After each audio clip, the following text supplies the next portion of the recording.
여러분 안녕하세요. 대한민국 영어 감잡기 프로젝트를 추진하고 있는 너시영의 유인예입니다.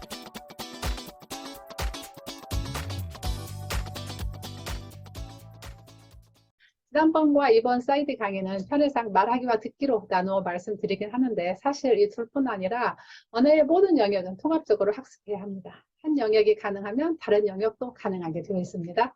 이번 두 강의는 여러분이 영어의 말하기와 듣기에서 조금 덜 헤매고 목적지에 도달을 하실 수 있도록 내비를 장착해 드린다는 마음으로 준비했습니다. 사이드의 사이드입니다. 내비는 항해 또는 운항의 뜻을 가진 navigation에서 온 말인 거 다 아시죠? 영어로는 GPS, 글로벌 포지셔닝 시스템이라고 하죠. 근데 이 GPS가 어떻게 내비가 되었는지 궁금하지 않으세요? 과거 많은 신문물들이 그러했듯이 이게 일본을 통해서 한국에 도입된 게 아닐까라고 생각을 합니다. 왜 그렇게 생각하냐면 1990년대 후반 일본의 내비가 처음 도입되었을 때 제가 일본에 살았는데 그때 일본인들이 이걸 카나비라고 부르더라고요. Car Navigation의 일본식 준말이었죠. 이게 우리나라로 들어오면서 앞에 카는 떨어져 나가버리고 나비는 내비로 변한 것 같아요. 실은 영어 발음 에에 가깝게 하려면 내비게이션이 되므로 일본식 나비가 우리식 내비보다 조금 원어가 유사하긴 합니다. 지금부터 제가 드리는 말씀은 여러분의 듣기 학습의 내비라고 생각하시면 됩니다. 제 말에서 도움이 되는 부분만 선택적으로 활용하시면 된다는 말이겠죠. 언어 학습엔 정도도 왕도도 없고 나의 길만, 즉 아도만 있으니까요. 물론 한자어에 아도란 말이 있는지는 저도 모르겠어요. 지금부터 리스닝의 황금률 3가지 그리고 듣기 연습에 도움이 될 3가지 팁을 말씀드리도록 하겠습니다. 먼저 영어 리스닝 황금률 3가지입니다. 말을 제대로 들었다는 것은 말한 사람의 의도를 파악했다는 뜻이겠죠. 문제는 말이라는 게 말한 사람의 의도와 일치하지 않는 경우가 있다는 거예요. 이 점은 우리 말을 할 때도 해당되긴 하지만 특히 영어 듣기 학습에서 중요합니다.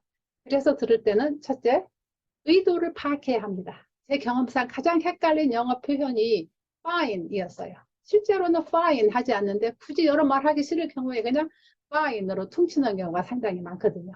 일본어에서도 비슷한 경험을 했는데 사전적으로 좋아요의 뜻을 가진 이요가 문맥에 따라서 싫어 또는 뭐 상관하지 말았음으로 해석해야 할 때가 많거든요.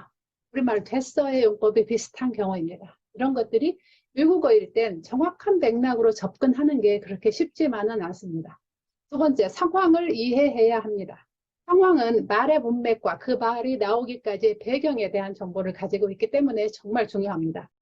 예를 들어서 get out of here 이런 말은 원래는 나가, 꺼져버려 정도의 모욕적인 말입니다. 하지만 이 표현은 믿을 수 없을 정도급으로 상대방의 말이 놀랍거나 기발한 내용일 때 쓰기도 합니다. 우리말 잘한다의 경우를 보시면 쉽게 이해될 거예요. 국악 공연 등에서 추임새로 잘한다 하고 외치는 때와 잘한다 할 때는 의미가 전혀 다르잖아요. 세 번째, 문맥을 파악해야 합니다. 문맥을 이해하면 발음이 좀 낯설거나 모르는 단어가 있더라도 전반적인 내용을 이해하는 데 크게 지장이 없습니다. 그러므로 설령 모르는 단어가 있더라도 거기에 매달리지 말고 이어지는 다음 내용으로 그냥 넘어가야 합니다. 한두 단어 모르는 게 있어도 전체 내용을 이해하는 데 문제가 없는 경우가 대부분이니까요. 예를 들어서 The boy threw the ball with great velocity 란 말을 들었다고 합시다. 다 알겠는데 velocity가 무슨 뜻이지? 하는 분 계실 거예요. 속도 내지는 속력이라는 뜻인데 이 단어는 모르고 great까지만 알아도 대단히 훌륭하게 공을 던졌다는 말이구나 정도로 전체적인 의미를 이해하는 게 가능하다는 거죠. 자, 지금부터는 영어 듣기 연습에 도움이 될 3가지 팁입니다. 첫째, 자기가 좋아하는 분야를 활용합니다. 이때 영문 듣기로 바로 넘어가지 말고 해당 분야에서 많이 사용된 단어를 먼저 익히되 이때도 단어만 따로 외우기보다는 두 단위 덩어리로 외우는 게 좋습니다.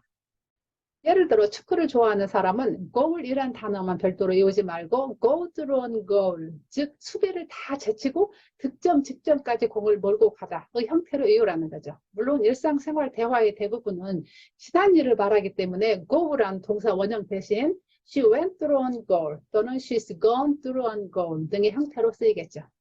여기에 한 단계 더 준비를 한다면 관련 분야 영문 글을 읽음으로써 외운 표현들이 그래서 어떻게 쓰였는지 확인하는 거예요. 읽을 때도 소리내어 읽으셔야 하고요. 둘째, 수거에 익숙해져야 합니다. 수거는 대부분 상식적으로 이해가 가는 것들이 대부분이지만 일부는 그 유래를 알아야 제대로 이해되는 것도 있습니다. 예를 들어서 비밀을 누설하다는 뜻의 let the cat out of the bag 라는 수거는 과거 장터에서 자루 안에 고양이 새끼를 넣어서 새끼 돼지라고 속여 파는 그런 경우에서 기인한 표현이라고 합니다. 하지만 대부분은 단어만 알면 이해 가능한 것들이에요. 예를 들어서 cost an arm and a leg, 비싼 값을 치렀다는 의미죠. 얼마나 비싸면 내 팔 하나와 내 다리 하나를 값으로 치렀다는 말이니까 엄청난 가격이죠. 그리고 hit the nail on the head는 말 그대로 nail, 못이죠. head는 여기서는 그 nail의 못의 머리죠. 그래서 그 고지고대로 봐도 못 머리를 내리쳤다는 그런 뜻이니까 정확히 들어맞는 말이나 행동을 하다는 뜻이 되겠죠. 세 번째, 다른 주제, 액센트, 속도, 리듬으로 말하는 다양한 사람들의 영어를 듣는 것입니다. 우리말도 사람마다 음색이 다 다르듯 영어도 마찬가지이고 특히 나라마다 정말 다릅니다. 음색에는 당연히 발음도 포함되는데 미국이나 영국식 발음만 다른 게 아니라 각 나라마다 다릅니다. 하지만 각 언어만의 독특한 발음의 영문을 구사하더라도 영문 자체가 맞으면 이해하는데 전혀 문제가 되지 않습니다. 이 분야를 훈련시키기 위한 방법으로 테드 동영상 시청을 추천드립니다. 왜냐하면 여기엔 다양한 주제만큼이나 다양한 국적과 배경을 가진 사람들이 스피커로 출연하기 때문에 그에 따른 독특한 음색이 있어요. 그래서 영어 듣기 훈련에 정말 좋습니다. 그리고 원할 경우 스크립트도 보면서 들을 수 있어서 더 좋고요.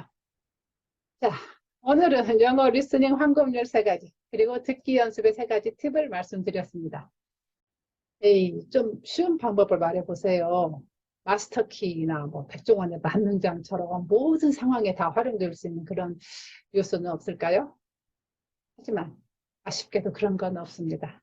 살면서 처하는 모든 상황은 유일한 것이기 때문이에요. 결국 여러분 스스로 자기만의 영어 학습 방법을 찾아야 합니다. 저는 여러분이 자기만의 방법을 찾는 데 도움이 될 수도 있는 방법을 계속해서 제시해 드리도록 하겠습니다. 오늘 영상이 여러분이 영어의 감을 잡는 데 도움이 되었다면 구독, 좋아요, 알림 설정, 공유로 꼭 응원해 주시길 부탁드립니다. 여러분 끝까지 들어주셔서 감사합니다.